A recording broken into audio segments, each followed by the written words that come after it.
वइज़ा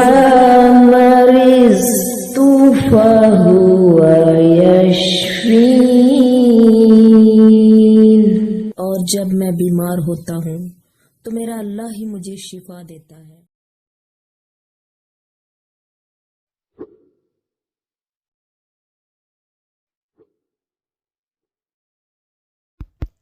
बिस्मिल्लाहिर्रहमानिर्रहीम। अस्सलाम वालेकुम my YouTube viewers, welcome to my YouTube channel and my new video. उम्मीद करती हूँ दोस्तों आप सब बिल्कुल ठीक होंगे, खैर आफियत से होंगे और दुआ करती हूँ कि अल्लाह ताला हमेशा ही आप सबको सेहत तंदुरुस्ती से नवाजे और हर तकलीफ़ और हर बीमारी से आप सबको हमेशा महफूज रखे। दोस्तों मैं डॉक्टर हिरा आज आपको इस वीडियो में बताऊंगी डिटेल्स एक होम्योपैथिक मेडिसिन के बारे में, और इस होम्योपैथिक मेडिसिन का नाम है यूपिटोरियम पर्फ। तो दोस्तों चलते हैं अपनी आज की वीडियो की तरफ। दोस्तों जैसे कि मैंने बताया आज की हमारी होम्योपैथिक मेडिसिन का नाम है यूपिटोरियम पर्फ। तो इस वीडियो में मैं डिस्कस करूंगी दोस्तों आप लोगों के साथ यूपिटोरियम पर्फ होम्योपैथिक मेडिसिन की कंप्लीट डिटेल्स कि इसके जो अहम इस्तेमालात हैं वो क्या क्या हैं, यानी कौन सी तकलीफ़ के अंदर हम इस मेडिसिन को इस्तेमाल कर सकते हैं कि हमें उनसे शफा मिल सके। इसके अलावा इसकी जो जनरल सिम्टम्स और जनरल यूजेस हैं दोस्तों उसकी बात करेंगे। फिर पार्ट्स ऑफ बॉडी के अकॉर्डिंग हम बात करेंगे कि जिस्म के किस किस हिस्से की तकलीफ़ और अलामात के अंदर हम होम्योपैथिक मेडिसिन यूपिटोरियम पर्फ को इस्तेमाल कर सकते हैं। इसके अलावा दोस्तों हम बात करेंगे अलामात के बाद मोडेलिटीज़ की कि होम्योपैथिक मेडिसिन यूपिटोरियम पर्फ की मरीज़ की जो अलामात होती हैं या जो भी उसकी तकलीफ़ होती हैं उनमें ज़्यादती कब आती है और कैसे उनके अंदर कमी वाक़या होती है। इसके बाद दोस्तों मैं बताऊंगी आपको कि यूपिटोरियम पर्फ का जो ताल्लुक़ है वो और कौन कौन सी होम्योपैथिक मेडिसिन्स के साथ है, उन तमाम के नाम आपको बताऊंगी। और इसके अलावा दोस्तों वीडियो के लास्ट में हम बात करेंगे पोटेंसी की कि हमने यूपिटोरियम पर्फ को किस पोटेंसी में इस्तेमाल करवाना है अपने पेशेंट को और किस तरह से इस्तेमाल करवाना है। तो चलते हैं सबसे पहले हम यूपिटोरियम पर्फ के यूजेस और एक्शंस की तरफ। दोस्तों यूजेस और एक्शन की बात की जाए अगर तो यूपिटोरियम पर्फ जो सबसे अच्छा असर दिखाती है या इसके एक्शन की हम जैसे बात करें कि किन चीज़ों पे या किन हिस्सों पे ये सबसे अच्छा असर दिखाती है, तो दोस्तों हमारी हड्डियों के ऊपर ये बहुत अच्छा असर दिखाती है, हड्डियों के दर्द में और बुखार के अंदर। तो अब यहाँ पे हमने बात करनी है कि हड्डियों का कौन सा दर्द है कि जिसके अंदर यूपिटोरियम पर्फ जो है वो यूज़फुल मेडिसिन है, या अगर बुखार की बात की जाए तो कौन कौन से बुखार हैं कि जिसके अंदर हम अपने पेशेंट को यूपिटोरियम पर्फ को इस्तेमाल करवा सकते हैं। तो दोस्तों जैसे कि मैंने बात की कि ये हड्डियों के लिए एक मुफीद दवा है, तो दोस्तों हड्डियों से मुतल्लिक किसी भी किस्म का दर्द है तो हड्डियों में मौजूद वो दर्द की वजह से, वो चाहे जितनी भी शिद्दत का दर्द क्यों ना हो, तो हड्डियों के ऐसे दर्द और तकलीफ़ के लिए होम्योपैथिक की मेडिसिन यूपिटोरियम पर्फ एक कमाल की मेडिसिन है जो कि बहुत अच्छे से हड्डियों के ऊपर असरअंदाज होकर आपको जो हड्डियों का दर्द होता है वो चाहे वो किसी भी रीज़न से हो रहा है, बिलखसूस अगर वो फीवर की वजह से हो रहा है, तो आपकी ऐसे हड्डियों के दर्द को शफा देने के लिए, उसको ठीक करने के लिए यूपिटोरियम पर्फ एक बहुत ही मुफीद और कमाल की होम्योपैथिक मेडिसिन है। तो दोस्तों अगर आपके पास कोई भी पेशेंट ऐसा आ रहा है जिसको हड्डियों का दर्द का मसला है तो आप उसे यूपिटोरियम पर्फ दे सकते हैं अगर उसके साथ अलामात बाकी भी आपकी मैच हो रही हैं। इसके अलावा दोस्तों अगर बुखार की तरफ आए, जैसे कि मैंने आपको बताया कि यूपिटोरियम पर्फ बुखार और हड्डियों के दर्द के लिए बहुत मुफीद मेडिसिन है, तो अब यहाँ पे हम डिस्कस करते हैं कि कौन कौन से बुखार हैं कि जिसके अंदर यूपिटोरियम पर्फ को इस्तेमाल करवाया जा सकता है। तो दोस्तों सबसे पहले तो फ़ीवर, आपको कोई भी फ़ीवर हो रहा है कि अभी आपको समझ नहीं आ पा रही कि हमें जो फ़ीवर है उसकी क्या रीज़न है, किस वजह से फ़ीवर हो रहा है, लेकिन उस फ़ीवर के साथ हड्डियों का दर्द भी मौजूद है, तो ऐसी कंडीशन में आप इस्तेमाल कर सकते हैं यूपिटोरियम पर्फ को। और दोस्तों, अगर आप होम्योपैथी के डॉक्टर या स्टूडेंट हैं तो आप भी ये बात लाजमी अपने ध्यान में रखें। कोई भी ऐसा पेशेंट आ रहा है जिसको बुखार है और बुखार के साथ हड्डियों के अंदर दर्द है, तो आप उसे यूपिटोरियम पर्फ इस्तेमाल करवा सकते हैं। इसके अलावा किसी भी किस्म का बुखार हो, मोस्ट स्पेशली कि अगर बुखार जो है वो क्या कह लें वायरल है या डेंगू है या फिर मलेरिया का है, तो तब भी आप उसे यूपिटोरियम पर्फ इस्तेमाल करवा सकते हैं। या फिर अगर अभी जो बुखार की रीज़न है वो सामने नहीं आ रही, पता नहीं चल पा रहा कि फ़ीवर किस वजह से है, पेशेंट की कोई भी ऐसी ख़ास सिम्टम शो नहीं हो रही लेकिन अभी उसको सिर्फ फ़ीवर मौजूद है, तो भी आप उसे यूपिटोरियम पर्फ इस्तेमाल करवा सकते हैं।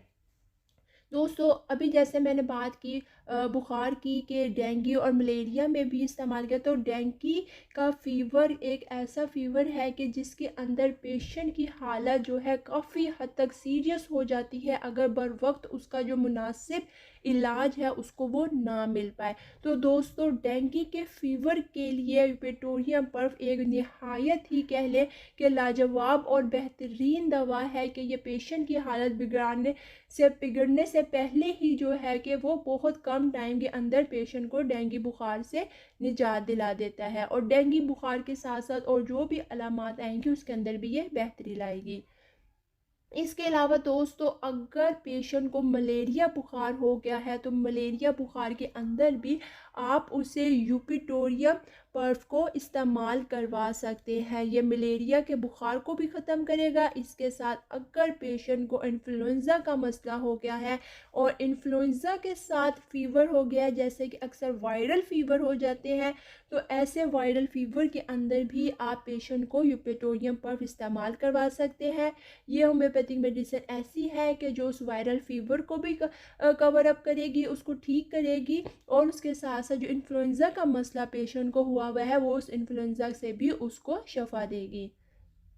इसके अलावा दोस्तों, बाई की जो दर्दें होती हैं, ऐसी दर्दों में भी आप पेशेंट को यूपिटोरियम पर्फ दे सकते हैं। बाई के दर्दों के इलाज के अंदर भी ये बहुत ही अच्छे असरात और बहुत अच्छे रिज़ल्ट देती है। कोई भी आप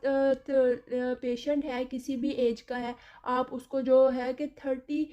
पोटेंसी के अंदर आप इस्तेमाल करवाएं तो इंशाल्लाह इन तमाम तकलीफ से उसको निजात मिल जाएगी। इसके अलावा दोस्तों, ऐसे पेशेंट के जिनको मरतूब मौसम जो है वो सूट ना करता हो, मरतूब मौसम के अंदर उसे बहुत से दर्दें शुरू हो जाती हों, जिसमें मैं मोस्ट स्पेशली हड्डियों की दर्दें हैं, वो पेशेंट को अगर मरतूब मौसम के अंदर शुरू हो जाती है, जब भी मौसम मरतूब होने लगता है, तो ऐसी कंडीशन के अंदर यानी कि जिन पेशेंट्स को मरतूब मौसम सूट नहीं कर रहा, तो तब आप उनको दर्दों के लिए जो कि हड्डियों से रिलेटेड हो, आप वहाँ पे भी उन्हें यूपिटोरियम पर्फ होम्योपैथिक मेडिसिन जो है वो इस्तेमाल करवा सकते हैं। यहाँ पर उनके दर्दों के लिए ये बहुत ही ज़्यादा मुफीद रहेगी। इसके अलावा दोस्तों, वो पेशेंट जिन्हें खांसी इस किस्म की हो कि खांसी की जो मेन रीज़न है वो ये हो कि उनके लंग्स के अंदर इन्फ्लेमेशन आ गई, यानी कि जो फेफड़े हैं उनमें सोजिश आ गई, और यहाँ पर सोजिश की जो रीज़न है वो ये हो कि पेशेंट को वायरल फ़ीवर हो गया हो, और उस वायरल फ़ीवर की वजह से जो है पेशेंट को इन्फ्लेमेशन हो गई और उसके साथ खांसी आ रही हो, तो ऐसी खांसी के अंदर भी यूपिटोरियम पर्फ जो है वो मुफीद है। और साथ साथ जो वो वायरल फ़ीवर हुआ है पेशेंट को जो कि कफिंग कॉज कर रहा है, तो वो भी ठीक हो जाएगी। ज़्यादातर पेशेंट्स को ऐसे होता है कि जब भी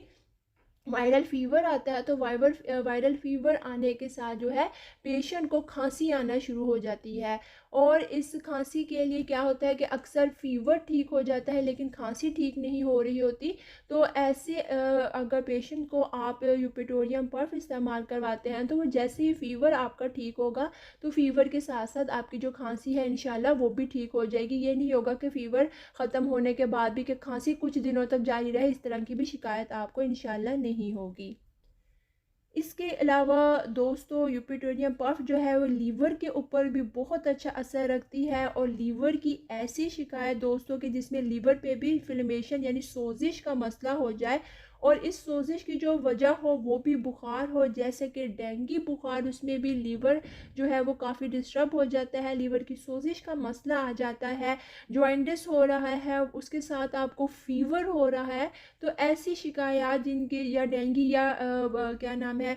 जॉइंटिस, ऐसे इश्यूज़ के अंदर भी लीवर के आप लिवर्स की तकलीफ़ को दूर करने के लिए, उसके इन्फ्लेमेशन को दूर करने के लिए यहाँ पर अगर यूपेटोरियम पफ इस्तेमाल करवाते हैं तो इंशाल्लाह जो जिगर से मुतल्लिक जितनी भी तकलीफ उस वक्त पेशेंट को होगी, बस ख्याल ये रहे कि लीवर की जो को इन्फ्लेमेशन का इशू है वो या डेंगू की वजह से हो रहा है या जॉइंटिस की वजह से, तो यहाँ पर आप यूपेटोरियम पफ इस्तेमाल करवा सकते हैं। और जॉइंटिस के साथ जो है वो फीवर मौजूद है, तो तब ये इंशाल्लाह बहुत मुफीद रहेगी। दोस्तों ये तो हमने बात कर ली कि कौन कौन सी तकलीफ़ के अंदर जो है यूपेटोरियम पर बहुत अच्छे असरात दिखाती है और हमारे लिए बहुत मुफीद है। दोस्तों ये ना कि सिर्फ बीमारियों यानी कि बुखार या दर्दों के लिए जो हड्डियों से मुतल्लिक हैं उनमें ही शफा देती है, बल्कि इसके अलावा आप इसको प्रिवेंशन के तौर पर भी इस्तेमाल कर सकते हैं। ये एक बहुत अच्छी प्रिवेंटिव होम्योपैथिक मेडिसिन है। आपको डेंगू या चिकनगोनिया का जैसे मसला है, इस तरह के या वायरल फीवर यानी कि इस तरह की कोई भी बीमारी फैली हुई है, तो तब भी आप इसे प्रिवेंशन के तौर पर इस्तेमाल कर सकते हैं। दोस्तों बेसिकली होता क्या है कि वायरल फीवर है, चाहे डेंगू है, चाहे चिकनगोनिया है, ये इस किस्म की बीमारियां हैं कि जब अगर ये फैल चुकी है एक दफ़ा तो आसपास लोगों को होती ही जाती हैं। तो अगर मोस्ट स्पेशली जैसे डेंगू फैलता है तो बहुत ज़्यादा, जब डेंगू आने का शुरू होता है मौसम के, जब बहुत ज़्यादा लोगों को फैल रहा है और आपको डर है कि आपके इर्द गिर्द भी ऐसा माहौल है कि यहाँ पे आपको या ऐसे इतलात हैं कि यहाँ पे डेंगू जो मच्छर है वो बहुत ज़्यादा फैल गया है और हमें भी डेंगू होने का ख़तरा हो सकता है। तो आप क्या करें कि उससे प्रिवेंशन के लिए भी आप इसको इस्तेमाल कर सकते हैं। या जैसे वायरल फीवर कुछ मौसम ऐसा आता है कि जिसमें बहुत ज़्यादा आम हो जाता है, हर दूसरे बंदे को वायरल फीवर हो जाता है और आपको भी इस बात का डर है कि आपको भी ना हो जाए। यानी कि इन तमाम सूरत हाल में आप प्रिवेंशन के तौर पर भी इन बुखारों से और इन सूरत हाल से बचने के लिए भी यूपेटोरियम पफ को इस्तेमाल कर सकते हैं। दोस्तों बात यहाँ पे अब कर ले हैं कि अगर प्रिवेंशन के तौर पर आपने यूपेटोरियम पफ को इस्तेमाल करना है तो आप इसको कैसे इस्तेमाल करेंगे। दोस्तों यूपेटोरियम पफ को as a preventive medicine use करने के लिए आप इसको 200 पोटेंसी में इस्तेमाल करें। कंपनी आप कोई भी ले लें, आप शुआब जर्मनी की ले लें, आप अगर पाकिस्तानी लेना चाहते हैं आप मसूद फार्मा की ले लेंगे, और कोई भी जो इजीली अवेलेबल मिलती हो, कोई मसला नहीं, आप किसी भी कंपनी की इस्तेमाल कर सकते हैं। आपने 200 पोटेंसी में इस मेडिसिन को ले लेना है और इस्तेमाल इस तरह करना है कि जब आप सिर्फ प्रिवेंशन के तौर पर इस्तेमाल कर रहे हैं और जो आपके इर्द गिर्द जो डेंगू या वायरल फीवर है या चिकनगुनिया कोई भी इस तरह का इशू है वो बहुत ज़्यादा फैला हुआ है और चांसेस ज़्यादा हैं लगने के, और इर्द गिर्द के आपके आसपास के घरों में भी फैल चुका है, तो तब आपने क्या करना है, फिर आपने इसको रोज़ाना सुबह सुबह आपने इस्तेमाल करना है 200 पोटेंसी में, और सिर्फ 2 ड्रॉप्स आपने पहले कुल्ली करके मुंह को अच्छी तरह साफ़ कर लेना है और सुबह निहार मुँह ही उसके 2 कतरे अपनी ज़ुबान पर डाल के पी लेने हैं। और आधे घंटे तक कोशिश करें दवाई के ना तो आधा घंटा पहले कोई चीज़ इस्तेमाल करें ना आधा घंटा बाद, यानी कि जैसे आपने सुबह नाश्ता करना है तो कोशिश करें कि सुबह नाश्ता करने से आधा घंटा पहले आप कुल्ली करके अच्छे से सादे पानी से आप 2 कतरे सिर्फ 200 पोटेंसी के अपनी ज़ुबान के ऊपर डाल के इस्तेमाल करें। सिर्फ एक दफ़ा इस्तेमाल करना है और तब जब आपके इर्द गिर्द बहुत ज़्यादा जो है कि वो ये बीमारी फैलने के चांसेस ज़्यादा हैं। लेकिन दोस्तों अगर ऐसा है कि आपके वायरल फीवर या डेंगू चिकनगुनिया कुछ भी है फैला हुआ है, लेकिन आपके इलाके में या आपके आसपास अभी ज़्यादा नहीं फैला हुआ, थोड़े दूर के फासले के लोगों में ज़्यादा है, या जिन लोगों में आपकी उठक बैठक है उनमें इतना नहीं फैला हुआ, यानी कि आपको लगने के चांसेस थोड़े कम है, लेकिन फिर भी क्योंकि फैला हुआ है तो किसी को भी लग सकता है। तो फिर अगर ऐसे जब कम थोड़े ज़्यादा फासले पे और कम लोगों में थोड़ा फैला हुआ है तो तब आपने प्रिवेंशन के तौर पर अगर इस्तेमाल करना है तो हफ्ते में सिर्फ कोई एक दिन आप फिक्स कर लें, और तो हफ्ते में सिर्फ एक दफ़ा आप इसको सुबह अर्ली मॉर्निंग ले लें। और तब भी ऐसे ही करने हैं। 200 ड्रॉप्स की पोटेंसी के ड्रॉप्स ही आपने इस्तेमाल करने हैं। आपने अगर प्रिवेंशन के तौर पर इस्तेमाल करने हैं, बाकी सिर्फ 2 कतरे अर्ली मॉर्निंग यूज़ करें, लेकिन तब फिर हफ्ते में सिर्फ आप एक दफ़ा ही इसको इस्तेमाल करेंगे। लेकिन अगर आपको फ़ीवर वगैरह वायरल जैसे कि चल रहा है, या वो तमाम एक्शंस में जिनमें मैंने बताया कि आप इनको जिन जिन मसलों में, जैसे डेंगू फीवर, वायरल फ़ीवर है, हड्डियों का दर्द है, इन्फ्लुएंज़ा या लीवर जॉइंटिस फीवर साथ इस तरह के कोई भी इश्यूज़ हैं, तो फिर आप इसे 30 पोटेंसी के अंदर भी इस्तेमाल करेंगे तो वो ठीक रहेंगे। बाकी एंड पे हम पोटेंसी और यूज़ की बात डोज की करेंगे, तो उसमें मैं फिर आपको बताती हूँ कि जनरली फिर आपने इसको कौन सी पोटेंसी में यूज़ करना। लेकिन प्रिवेंटिव मेडिसिन के तौर पर आपने याद रखना है कि आपने इसको सिर्फ 200 पोटेंसी में ही इस्तेमाल करना है।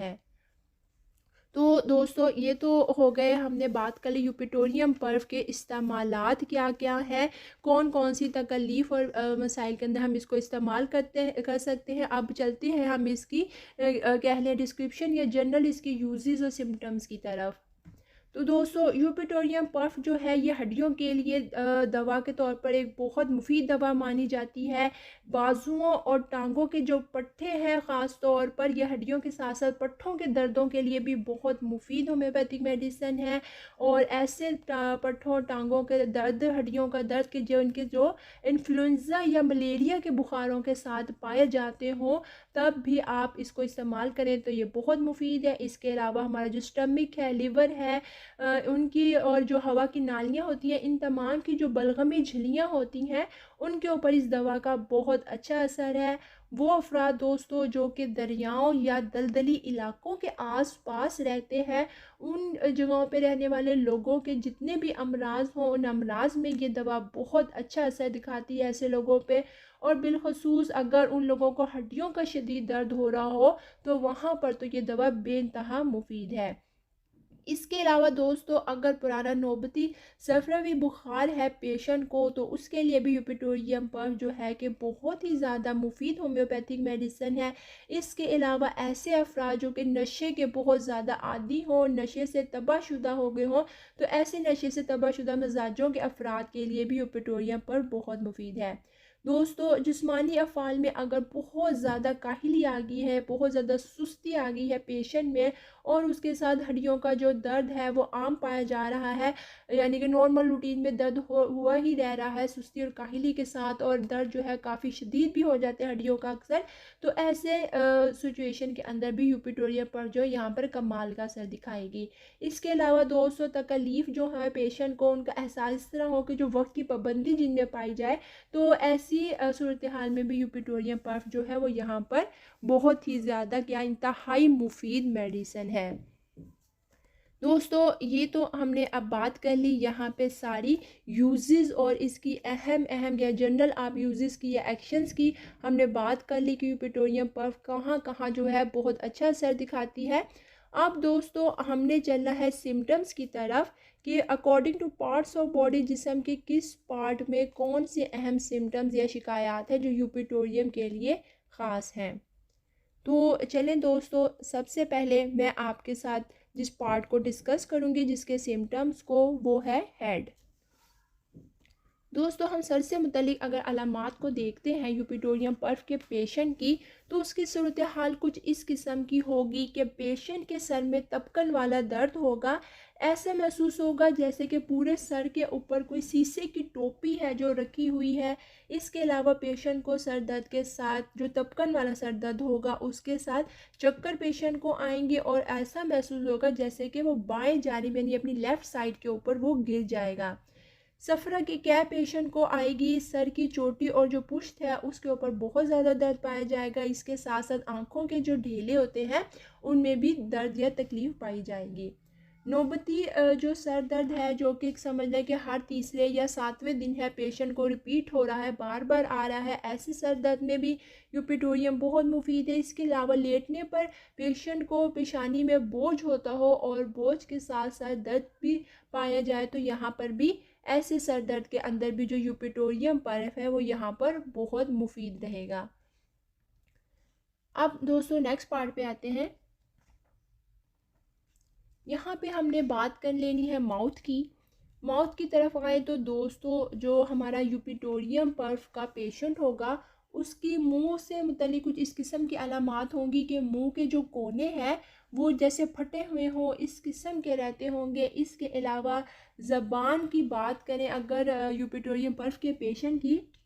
तो ज़बान पर जर्द किस्म की जैसे एक मैल की मोटी सी तह होती है, इस किस्म की तह जो कि जर्द रंग की होगी, वो यूपिटोरियम पर्फ के पेशेंट की ज़बान पे होगी। और इसके अलावा इस पेशेंट में प्यास काफ़ी पाई जाएगी।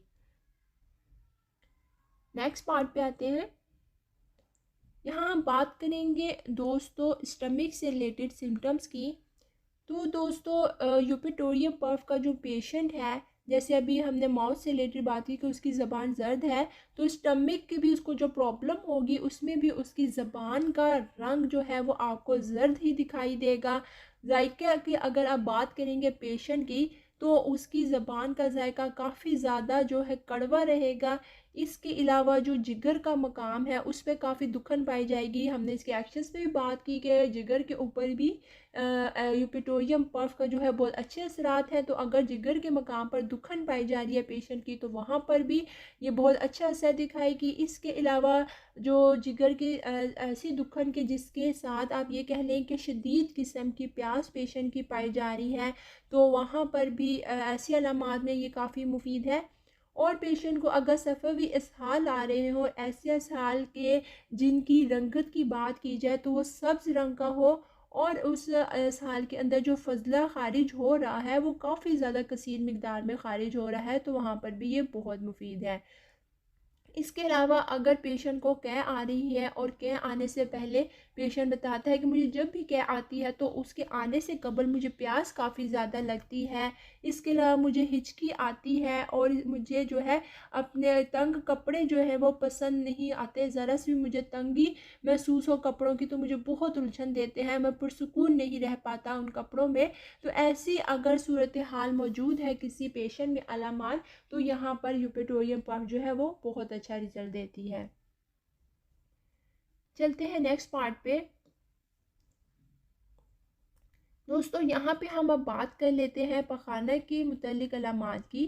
तो यूपिटोरियम का जो पेशेंट होगा उसको एक तो ये शिकायत होगी कि मुझे पखाना बार बार आता है, और पखाने की जो रंगत है वो सब्ज़ रंग की होगी। अभी स्टमक से रिलेटेड भी हमने बात की, जो उसको साल आएंगे वो सब्ज़ रंग के होंगे, और अगर पखाना भी आएगा पेशेंट को वो भी थोड़ा सब्ज़ से रंग का होगा, पानी जैसा ज़्यादातर आएगा। और पानी जैसा जब भी उसे पखाना आएगा तो उसमें साथ ऐंठन होगी, यानी कि ऐंठन के साथ पखाना आएगा। अक्सर क्या होता है कि पेशेंट को ज़रूरी नहीं है कि इसहाल ही हो, इस पेशेंट को कब्ज़ की शिकायत भी इसमें पाई जा सकती है। तो अगर कब्ज़ है और उसके साथ जो जिगर का मकाम है उसकी दुखन पाई जा रही है, तो ऐसी कब्ज़ के अंदर भी यहाँ पे यूपेटोरियम अच्छा असर दिखाती है।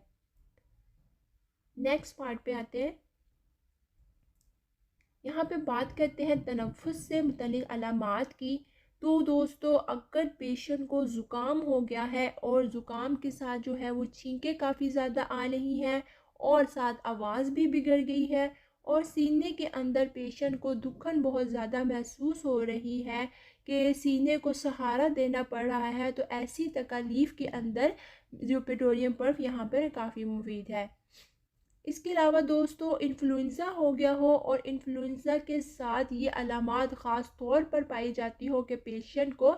पट्ठों में और जो हड्डियां हैं पूरे जिस्म की उनमें दुखन हो रही है बहुत ज़्यादा, तो ऐसे इन्फ्लुएंज़ा में यहाँ पे यूपेटोरियम पर्फ एक कहने के कमाल की मेडिसिन है। इसके अलावा पुरानी खांसी पेशेंट में पाई जाती हो कि जिसमें जो बलगम खारिज होता हो, बहुत ज़्यादा बकसरत बलगम खारिज होता हो खांसी से, और सीने में साथ दर्द पाया जाता हो, और ऐसी तकलीफ़ के जो कि सीने की रात को बढ़ जाती हो, और पेशेंट जो है हाथों और घुटनों के बल बैठने से थोड़ा सा रिलीफ यानी कि सुकून थोड़ा सा अपनी खांसी से महसूस करता हो, थोड़ी उसकी खांसी के अंदर कमी आती हो, तो इस किस्म की खांसी के अंदर भी यहाँ पर यूपेटोरियम पर्फ अगर दी जाती है पेशेंट को, तो वो यहाँ पर उसको उसके लिए बहुत मुफीद होगी। नेक्स्ट पार्ट पे आते हैं। दोस्तों यहाँ पे अब हमने बात करनी है फ़ीवर की। तो क्योंकि ये एक फ़ीवर के लिए बहुत ही ज़बरदस्त होम्योपैथिक मेडिसिन है, पहले इसके एक्शंस में हमने बात की, चाहे फीवर जो है वो वायरल है, चाहे वो डेंगू फीवर है, चाहे वो मलेरिया फीवर है, इन्फ्लुएंजा के साथ फीवर आ रहा है, किसी भी किस्म का आपको बुखार है, आप वहाँ पर इसको इस्तेमाल कर सकते हैं। लेकिन यहाँ क्योंकि हम बात कर रहे हैं पार्ट्स के लिहाज से या इश्यूज़ के लिहाज से जो सिम्टम्स हैं, तो यहाँ पे अगर फीवर का प्रॉब्लम आ रहा है तो पेशेंट को साथ कौन कौन सी सिम्टम्स शो होंगी वो हम देख लेते हैं। दोस्तों, यूपिटोरियम पफ के पेशेंट को बुखार होगा तो ऐसा कि पसीना आने से जितनी भी उसकी तमाम अलामात हैं उसके अंदर कमी आ जाती हो, सिवाय सिर्फ सर दर्द के। कि अगर पेशेंट को फ़ीवर है और फीवर के साथ सर दर्द भी है और पेशेंट को जैसे ही पसीना आने लगता है तो फ़ीवर भी कम हो जाता है लेकिन सर दर्द कम नहीं होता, तो यहाँ ऐसी अलामात के अंदर यूपिटोरियम पफ जो है वो बहुत अच्छा असर दिखाएगी। दोस्तों, इसके अलावा पेशेंट को फ़ीवर में ये होता हो कि सुबह का जो वक्त है, आप लगा लें तकरीबन लगभग 7 बजे से लेकर 9 बजे तक का जो वक्त है, इसके अंदर बुखार के साथ पेशेंट को सर्दी लगती है और सर्दी लगने शुरू होने से पहले जो है पेशेंट को काफ़ी ज़्यादा प्यास लगना शुरू हो जाती है और साथ हड्डियों के अंदर जो दुखन है वो बहुत ज़्यादा पाई जाती है। तो यहाँ पर यूपिटोरियम पफ को इस्तेमाल करवाया जा सकता है। इसके अलावा दोस्तों, अगर पेशेंट को मतली और सफ़रा की कैं हो रही है, जो कि या तो सर्दी या फिर गर्मी का जो वक्फ़ा है वो ख़त्म होने पे आती है, इसके साथ तपकन के साथ पेशेंट को दर्द पाया जाता है, मरीज़ को इल्म हो जाता है कि सर्दी आने वाली है, क्योंकि वो फिर क्या होता है कि ऐसी सूरत हाल में ज़्यादा पानी नहीं पी सकता। तो ये वो अलामात हैं कि यहाँ जिसमें आप पेशेंट को यूपिटोरियम पफ इस्तेमाल करवाते हैं तो इंशाल्लाह वो उनके लिए बहुत मुफीद रहेगी। आते हैं दोस्तों अब नेक्स्ट पॉइंट की तरफ। यहाँ पे हम बात करें अगर एतराफ़ की, तो दोस्तों अगर पेशेंट को कमर में मुसलसल तौर पर दर्द रहता हो और इस कमर दर्द के साथ जो एतराफ़ की हड्डियाँ हैं उन हड्डियों में मुसलसल दर्द होता हो, बिलखसूस जो कह लें कि पेशेंट के बाजू होते हैं और बाजुओं के साथ जो कलाइयाँ हैं, यानी बाजुओं और कलाइयों में मुसलसल साथ दर्द पाया जाता हो, तो ऐसे दर्दों के अंदर जो यूपिटोरियम पफ जो है कि वो काफ़ी मुफीद है। इसके अलावा दोस्तों, पेशेंट को अगर ख़ास तौर पर जो बायां पाँव होता है, लेफ़्ट फुट, उसके अंगूठे पे थंब पे इन्फ्लेमेशन, सोजिश जो अंगूठे की होती है वो आ जाए, इसके साथ जो जोड़ों पर गंठियावी दुखन होती है उसकी शिकायत पाई जाए, या फिर सोजिश जोड़ों की, या फिर गांठें जो है वो बनने की शिकायत आ रही है और इनके साथ साथ जो है पेशेंट में सर दर्द भी पाया जा रहा हो, तो यहाँ पे यूपिटोरियम पफ जो है वो काफ़ी अच्छे असर दिखाएगी। इसके अलावा दोस्तों, इस्तिस्काई सूजन अगर इतराफ़ में पाई जा रही है तो ये अलामात भी दूर करने के लिए यूपिटोरियम पफ जो है ये बहुत अच्छी मेडिसिन है। यहाँ पर दोस्तों ख़त्म होती है हमारी जिस्म के हिस्सों के लिहाज से जितनी भी मखसूस और अहम अलामात थी। अब हम चलते हैं अपने नेक्स्ट पार्ट की तरफ। यहाँ पे दोस्तों हम बात कर लेते हैं मोडेलिटीज़ की, यानी कि हम यहाँ पे देखेंगे कि कमी और ज़्यादती जो है वो किन किन चीज़ों से यहाँ पर यूपिटोरियम पफ की शिकायत में और तकलीफ़ में वाक़या होती हैं। सबसे पहले बात करें ज़्यादती की दोस्तों, तो क्या है कि यूपिटोरियम पफ का जो पेशेंट है इसकी जो शिकायत है वो वक्त मुकर्ररा पर आती हैं और या उन पर जो ज़्यादती है यानी कि जो बढ़ जाती है तकलीफ़, या जैसे फ़ीवर है बढ़ गया है, या कफ़िंग है जो बढ़ रही है, या जो दर्द जिस्म में हो रही है वो बढ़ रही है, ये तमाम जो है वो उनका एक वक्त मुकर्रर होता है। कि जैसे कि मैंने पहले बात की कि सुबह से 9 बजे का 7 से 9 का जो टाइम होता है, इसमें पेशेंट को काफ़ी ज़्यादा सर्दी लगती है और हड्डियों में दुखन आती है, यानी इस लिहाज से कि वक्त मुकर्ररा के लिहाज से इसकी जो तकलीफ़ है उनमें ज़्यादती आती है। कमी की बात करें दोस्तों, तो अगर यूपिटोरियम पफ का जो पेशेंट है वो गुफ्तगू करता है, तो गुफ्तगू करने से और हाथों या जो घुटने हैं उनके बल अगर पेशेंट बैठता है, यानी कि हाथों के ऊपर यूँ ज़ोर डाल के या फिर घुटनों के बल पेशेंट बैठ जाता है, तो इस सिचुएशन में बैठने से, इस तरीके से बैठने से क्या है, पेशेंट की जो तकलीफ़ है उनके अंदर काफ़ी हद तक वाज़िया तौर पर कमी वाक़या होगी। बात कर लेते हैं दोस्तों अब हम ये कि यूपिटोरियम पफ का जो ताल्लुक़ है उसका बात करें तो ताल्लुक़ में हम मुकाबला देखते हैं यहाँ पे कि कौन कौन सी होम्योपैथिक मेडिसिन है जिनका मुकाबला यूपिटोरियम पफ से किया जा सकता है यहाँ पर। तो दोस्तों होम्योपैथिक मेडिसिन ब्रायोनिया है, होम्योपैथिक मेडिसिन सीपिया, होम्योपैथिक मेडिसिन नेट्रोम्योर और होम्योपैथिक मेडिसिन चेलोडिनम और होम्योपैथिक मेडिसिन नेक्टियंथस आर्बोट्रेस्टस। ये ऐसी होम्योपैथिक मेडिसिन हैं कि जिनमें का मुकाबला यूपिटोरियम पफ से किया जा सकता है।